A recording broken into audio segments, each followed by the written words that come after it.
வெறுக்கப்பட்ட காளை, வெற்றி கண்ட நட்பு. ஒரு காலத்தில் பசுமை நிறைந்த ஒரு அழகான கிராமம் இருந்தது.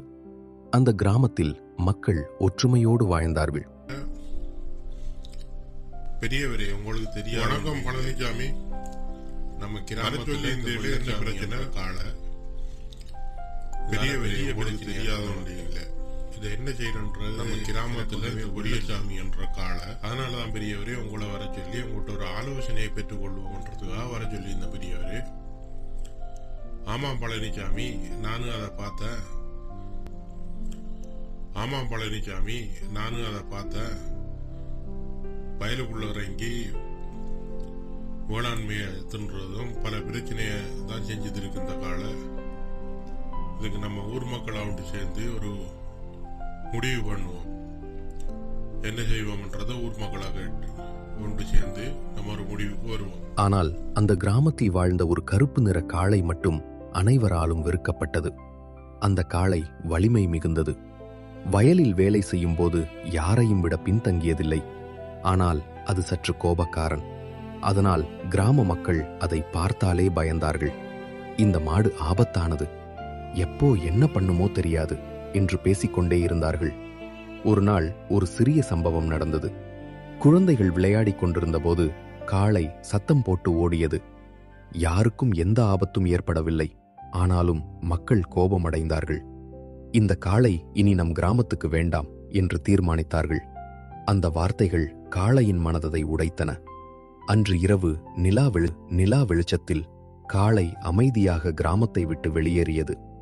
நான் யாருக்கும் தேவையில்லையா என்று மனசுக்குள் நினைத்தபடி நடந்தது. காடு ஓரமாக செல்லும்போது ஒரு பெரிய மரத்தின் கீழ் ஒரு குரங்கு சோகமாக உட்கார்ந்திருந்தது. காளை அருகில் போய் நின்றது.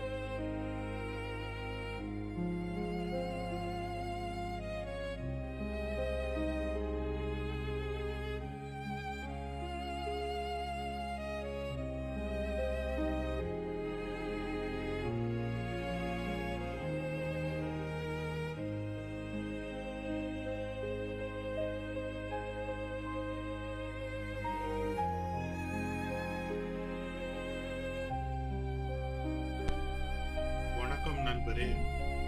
இந்த மரத்தடியில தனிமையில் உட்கார்ந்துருக்கிறீங்களே, சோகமா ஒரு இருக்கேன். என்ன பிரச்சனை? ஏன் தனியா உட்கார்ந்துட்டு இருக்கிறேன்? ஒன்றியும் இல்லை. இந்த காட்டுக்குள்ள நாங்க குடும்பமா ஒரு காலத்துல சந்தோஷமா வாழ்ந்தது இருந்தோம். இன்றைக்கு இந்த மனிதர்கள் இந்த காட்டெல்லாம் அழிச்சதுனால மழையும் பெய்யதில்லை.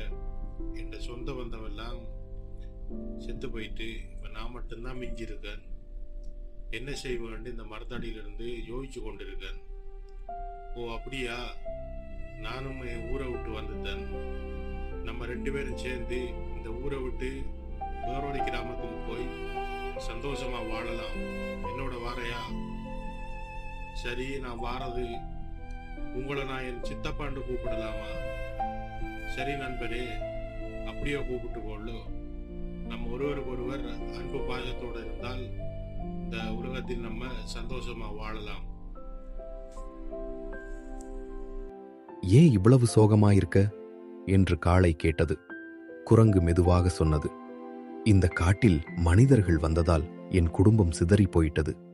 நான் தனியாகிட்டேன். இருவருக்கும் ஒரே வலி, தனிமை. அந்த நாளிலிருந்து காளையும் குரங்கும் நல்ல நண்பர்களானார்கள். வா, வேறொரு கிராமத்துக்கு போகலாம், அங்க நமக்கு நல்ல வாழ்க்கை கிடைக்கலாம் என்று குரங்கு சொன்னது. இருவரும் சேர்ந்து பயணத்தை தொடங்கினார்கள். காட்டுக்குள் சென்று கொண்டிருந்த போது திடீரென ஒரு சிங்கம் வழிமறித்தது.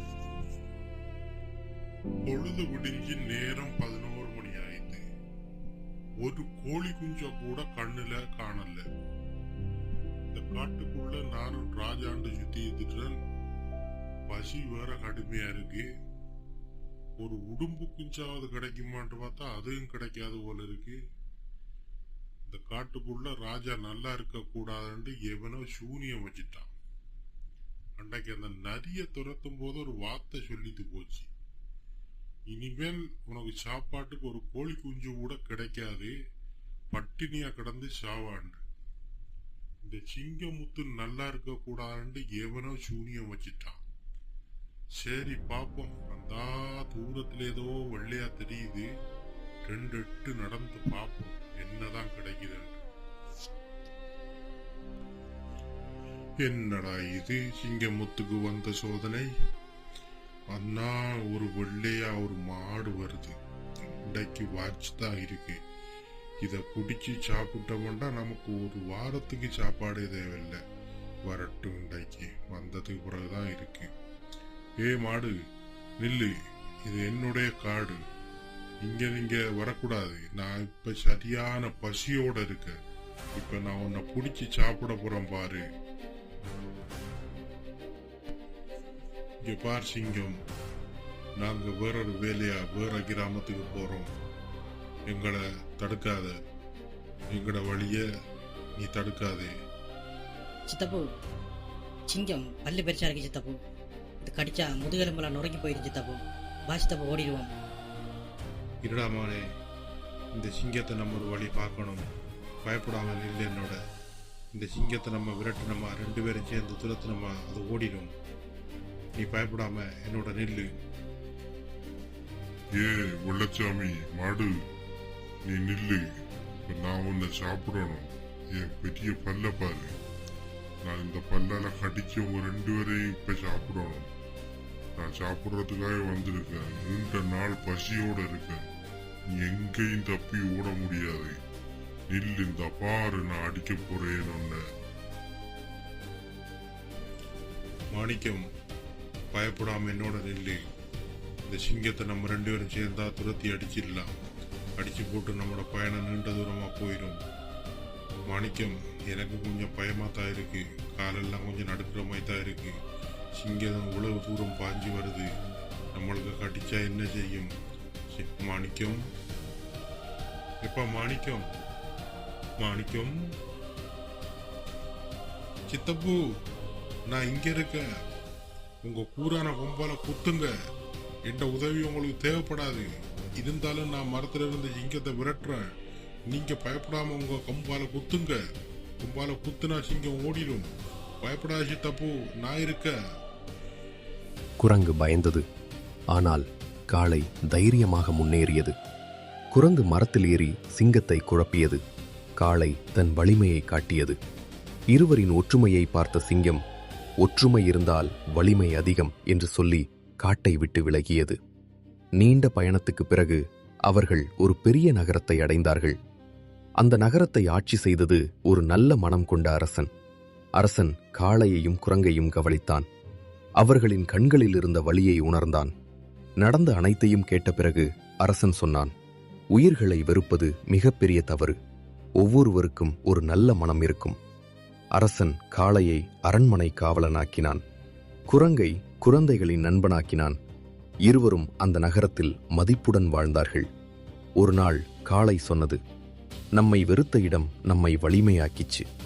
குரங்கு சிரித்துக் கொண்டு சொன்னது, நம்மை புரிந்து கொண்ட இடம்தான் நம்ம வாழ்க்கை. அன்று முதல் அவர்கள் வாழ்ந்த நகரம் நட்புக்கும் ஒற்றுமைக்கும் ஒரு எடுத்துக்காட்டாக மாறியது.